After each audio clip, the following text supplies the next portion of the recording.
होतं की आंदोलक या ठिकाणी रस्त्यावर उतरलेले बघायला मिळत आहेत।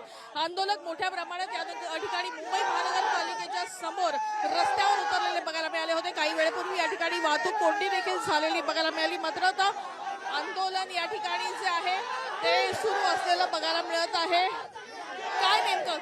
काय नेमका मुद्दा काय आहे आज या ठिकाणी आंदोलन कशासाठी आहे?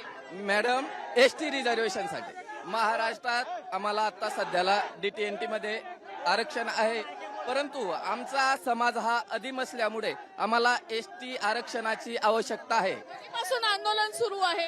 मॅडम, आमचं अंदाजे मध्यंतर जिल्ह्यावारीच झालं 6 महिने झालं मॅडम हा लढा सुरू आहे। मॅडम, आम्हाला मुदत 8 एप्रिलची दिली होती, ती मुदत आता संपलेली आहे, त्यामुळे आम्हाला रोडवर उतरण्याची वेळ आलेली आहे।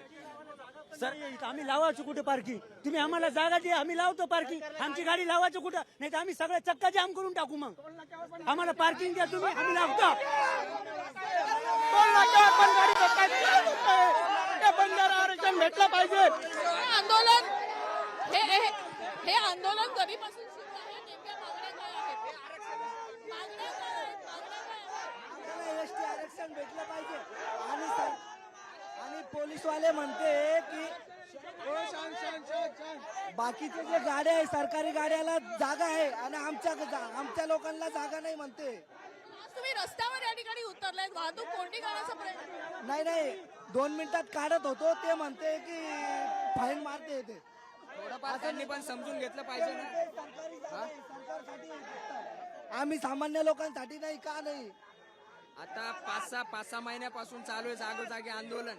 असंच फक्त चॉकलेट देतोय सरकार सारखं आणि आमचे जे नातेवाईक आहेत कुठं तेलंगणा कर्नाटक साईडला ते एसटी कॅटेगरीमध्ये मोडतात आणि आम्ही एससी मध्ये, फक्त एसटी कॅटेगरी आम्हाला महाराष्ट्रवाल्याला नाही, ते सगळे आमचे नातेवाईक आहे।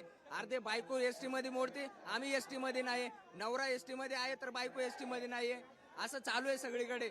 आधी देखील तुम्हाला त्या संदर्भात क्लेरिफिकेशन दिलं जाणार म्हणून बैठका घेतल्या होत्या, तुमच्यापर्यंत ते क्लेरिफिकेशन झालं नाही का? नाही, निस्ता सरकार चॉकलेटवर चॉकलेट देतोय, काहीच फसवणूक करतोय सरकार। फक्त 3 महिन्याची मुदत दिली, 3 महिन्यानंतर काही झालं नाही। त्याच्यानंतर आमचा एक विनोद भाऊ संघर्ष योद्धा म्हणून त्यांनी समाजसेवक म्हणून काम केलं, पुढे वाढला। 2 महिन्यापासून फिरतोय तो तांडे सगळे लोक जमा करून। आता आझाद मैदानात तुम्ही आंदोलन करत आहात, आता रस्त्यावर उतरलेले बघायला मॅडम, ते विषय असा आहे की गाडी इडं लावून येईल, लांब लोक येतात, त्यांना नाही का गाडी लावायला जागा नाही। सर, ते पोलीसवाल्यांच्या गाड्या।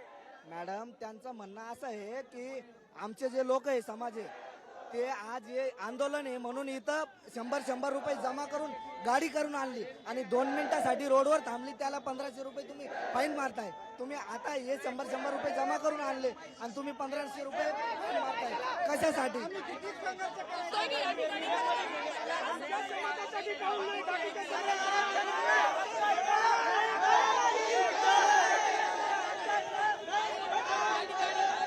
संदर्भात कन्फ्युजन आहे ते दूर करण्यासाठी या ठिकाणी जे आहे ते वारंवार सांगितलं जात आहे। आरक्षणासाठी आझाद मैदान सुरू होतं, मात्र